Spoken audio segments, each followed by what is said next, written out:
Do your case interview frameworks have to be creative?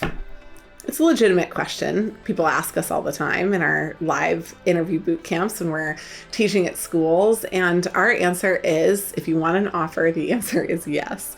What does that mean? In round one, you can actually get away with less custom frameworks. They can be pretty standard, pretty traditional, and you can just knock the process out of the park. You can just answer great questions right at the beginning. You can build an awesome structure. You can do the math, and you can just deliver on the core things.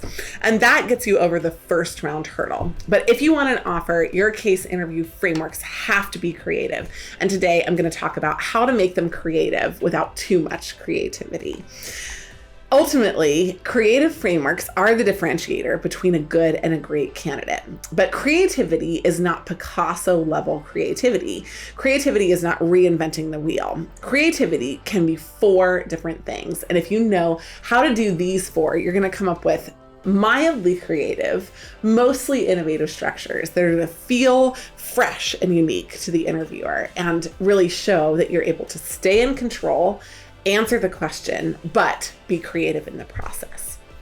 So let me walk through the 4. Number 1 is reordering the categories. Okay, this is a really simple one, but let's use the profitability framework as an example. If the standard profit framework is price, volume, variable cost, and fixed cost, well, if you take all 4 of those together, then if you think about the key issues, what if the key issue in the case was variable costs? Well, one of the things that you would do is maybe not on your paper, but using a numbering system up above each one of the pieces of your structure, you would number variable costs first.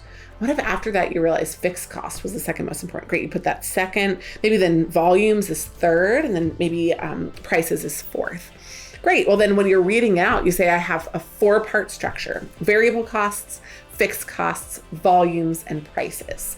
Well, it's the same structure, but it's in a different order, and just demonstrating that you've been thoughtful about the priority and applying it to this problem demonstrates to me that you're at a higher level than your peers. Second way to do it, and by the way, these are cumulative, so you should reorder your categories, but at least at a baseline, that's where you can start. The second option is to rename your categories. So again, I'll use the profitability framework. Let's say we talked about variable cost, and instead of talking about variable cost, we talked about direct product. Instead of talking about fixed cost, we talked about operational overhead. Instead of talking about volume, we talked about delivery, or we talked about items. Instead of talking about pricing, we talked about value. And so we use the same concepts, but we simply rename them. This is one of the oldest tricks in the book that consultants have, and it's super easy for you to apply inside your interviews. The third option is to mix the categories. So take 2 categories from the profitability equation and mix them with a couple of categories from, let's say, the market study equation. So I'll give you an example here. We know that the market study equation is largely focused on the revenue side. So what if we said, we're going to look at the variable cost of a product, then we're going to look at the fixed cost of the company, then we're going to look at the competitors of the business, and then we're going to look at the customers. Well, in the competitors, we're probably going to find information about pricing and volume. And in the customers, we're going to find the same. What value do they have? What pricing are they coming up with? And so in total, we're getting back to the profitability framework, but we're mixing our categories together. And then finally, you can add unique categories. Sometimes you're going to get asked a question that it really doesn't make sense to draw from your bank of all your common categories. Well, in that case, don't draw from your bank of common categories. Come up with unique and fresh ones. And I'll give you an example here.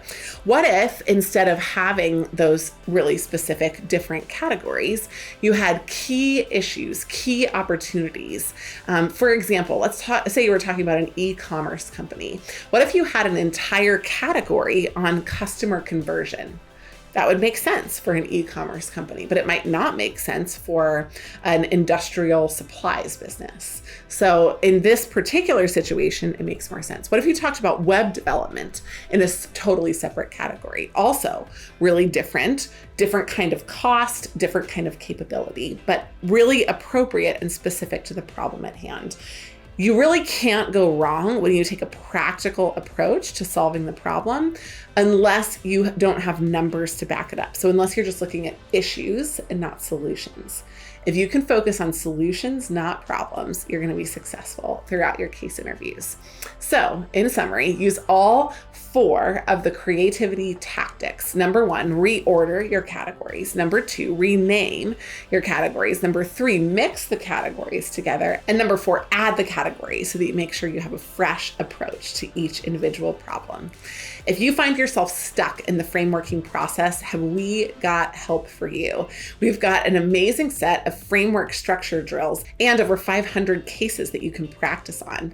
What's most exciting about this is that if you exhaust all of that, which would be surprising in your lifetime, but if you did, we also have help from one-on-one coaches who are for you in your camp and excited to be there to support you. All the contact information for that is in your show notes. Thanks for joining.